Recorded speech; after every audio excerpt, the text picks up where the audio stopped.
بسم اللہ الرحمن الرحیم۔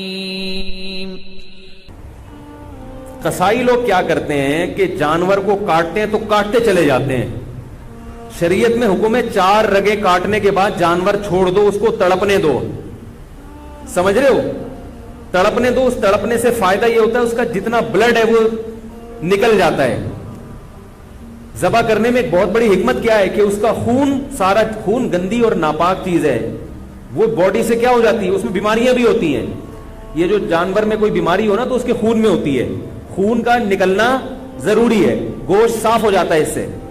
اب قصائی لوگ کیا کرتے ہیں کہ انہوں نے چونکہ اس دن میں نے بتایا نا تو سلام کا جواب نہیں دیتے اس دن، عید کے دن یہ اتنے بزی، یہ کیا کرتے ہیں جانور ذبح کرنے کے بعد اس کے گلے میں چھری مارتے ہیں، اس کی یہ جو پیچھے اعصابی رگ ہے اس کو کاٹ دیتے ہیں۔ اس سے جانور کو تکلیف بھی زیادہ ہوتی ہے اور ٹھنڈا بھی جلدی ہو جاتا ہے۔ اس لیے میں کہتا ہوں کہ جس کھونٹے سے جانور باندھا ہوا تھا وہ کھونٹا ابھی خالی ہے، تھوڑی دیر کے لیے اس کھونٹے سے کس کو باندھ دیں؟ قصائی کو باندھ دیں۔ کیونکہ قصائی کنٹرول میں نہیں آتا، اس کو آپ 100 دفعہ بھی کہیں بھائی نہیں کاٹو وہ پھر بھی کاٹتا ہے، وہ پھر بھی چھورا مار، اس سے جانور حرام نہیں ہوتا، لیکن ایک جو ایک حکمت ہے، ذبح کا ایک شرعی طریقہ ہے، اس طریقے پر تو عمل نہیں ہوا نا، جانور تو حلال ہی رہتا ہے، لیکن ایک کراہت آتی ہے، کراہت مکروہ عمل ہے یہ۔ اس لیے قصائی کو پہلے گائے پہ جتنے آدمی تھے نا اس سے زیادہ آدمی قصائی پہ چھوڑ دیں آپ، اس کو بولے اس کو تڑپنے دو، اور اس وقت تک وہ 8 آدمی کس کو پکڑ کے رکھیں گے؟ قصائی کو پکڑ کے رکھیں، کیونکہ وہ بھاگے گا، وہ آئے گا بولے گا نہیں میں کاٹن دو، اس کو پکڑیں آپ یا کھونٹے سے باندھ دیں۔ باقی جب جانور ٹھنڈا ہو جائے تو پھر کہیں آپ اب تمہارا کام شروع ہے۔ سمجھ گئے یہاں تک؟ تیسرا مسئلہ، جب جانور ذبح کریں تو بعض دفعہ آپ ذبح کر رہے ہوتے ہیں، قصائی بھی آ کے ہاتھ لگا دیتا ہے اس میں، لیکن وہ تکبیر نہیں پڑتا۔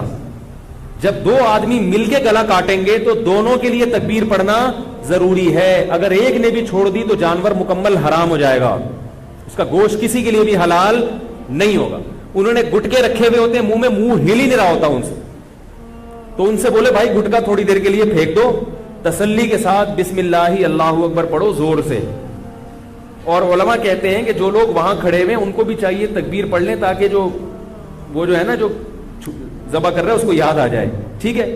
بھولے سے اگر تکبیر رہ گئی تو بھی جانور حلال ہے، لیکن جان کر اگر چھوڑ دی یا مسئلے کا علم نہیں تھا یا قصائی یہ سمجھتا تھا بھائی اس نے پڑھ لی تو کافی ہے مجھے پڑھنے کی ضرورت نہیں ہے، تو وہ جانور کیا ہو جائے گا؟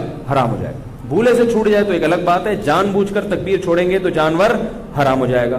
البتہ آپ 4 رگیں کاٹ چکے تھے، پھر قصائی نے چھری ہاتھ میں پکڑی ہے، پھر کوئی فرق نہیں پڑتا، پھر وہ تکبیر نہ بھی پڑے تو جانور کیا ہے؟ حلال ہے۔ تو شروع کی رگیں جو ہے نا جب کٹتی ہیں تو اس میں تکبیر کا پڑھنا ضروری۔ آج کل یہ فارمی مرغی والے بھی تکبیر نہیں پڑھ رہے، تو میں نے کئی دفعہ پکڑا ہے، ان کو جا کے پکڑا کریں، ان سے بولے زور سے بولا کرو، ویسے تو باتیں چیخ چیخ کے کرتے ہیں، جب اللہ کا نام لینے کا وقت ہے تو پتہ نہیں نام ہی نہیں لیتے وہ۔ تو انہوں نے بھی گٹکے رکھے ہوئے ہوتے ہیں منہ میں، ان کے پاس اتنا ٹائم نہیں ہوتا کیونکہ گٹکے کے ساتھ تکبیر پڑھنا بڑا مشکل کام ہوتا ہے، ٹھیک ہے نا۔ میں نے گٹکے والوں سے اس کی تحقیق کی، وہ کہتے ہیں پان بھی منہ میں تو سلام کا جواب نہیں دیتا، وہ تکبیر کہاں سے پڑے گا؟ ابھی کچھ دن پہلے میں جا رہا تھا، کسی سے موٹر سائیکل والے سے راستہ پوچھا، اس کے منہ میں گٹکا تھا، تو پورا گٹکا اس نے منہ سے پھینکا ہے میری خاطر، اس کے بعد اس نے وعلیکم السلام کہا اور پھر مجھے ایڈریس بتایا۔ میں نے کہا دیکھو یہ حالت ہے، تو اللہ کا نام لینا ہے زور سے، ٹھیک ہے۔ اور جانور خود ذبح کیا کریں، قصائی سے باقی کام کروا لیں آپ۔ نبی صلی اللہ علیہ وسلم نے خود جانور ذبح کیا، صحابہ خود جانور ذبح کیا کریں، یہ عبادت ہے۔ اور علماء کہتے ہیں کہ جس سے جانور ذبح ہوتا ہے نا اس سے بھی انشاءاللہ اس گوشت میں کیا آتی ہے؟ لذت اور برکت۔ تو آپ خود کریں، اگر قصائی نیک آدمی ہے تو ٹھیک ہے اس سے کروا لیں، قصائی میں نیک بھی ہوتے ہیں برے بھی ہوتے ہیں، ہر طرح کے لوگ ہوتے ہیں، اور بہتر یہ کہ آپ کا جانور ہے تو آپ چھری خود چلائیں۔ بعض لوگوں کا دل بہت نرم ہوتا ہے، چھری نہیں چلتی ان سے، تو ان کو چاہیے چھری چلائیں، کیونکہ اسلام اتنے دل کی نرمی کو پسند نہیں کرتا۔ اگر اتنا نرم دل ہوگا تو آپ اپنے ملک کی حفاظت نہیں کر سکتے۔ آئی بات سمجھ میں؟ آپ اپنے دین اور ملک دشمن لوگوں سے لڑ نہیں سکتے۔ جو ایک صاحب تھے بڑے نرم دل تھے، وہ گائے خود ذبح نہیں کرتے تھے، کہہ رہے ہیں مجھے کچھ ہوتا ہے۔ جب انہوں نے پڑھا نا کہ اسلام میں ایسا حکم ہے تو پھر وہ خود ذبح کرنے لگے۔ انہوں نے کہا یار تھوڑا دل مضبوط کرنا ضروری ہے، ٹھیک ہے۔ اور عورت بھی ذبح کر سکتی ہے، جو خواتین ہیں اگر وہ گھر میں قربانی کر رہی ہیں تو وہ خود ذبح کریں، جس کا حصہ ہے وہ خود ذبح کرے، یہ زیادہ بہتر ہے، سمجھ رہے ہیں؟ باقی خواتین جب وہ ذبح کریں نا تو فوراً چھری کہیں چھپا کے رکھ دیں،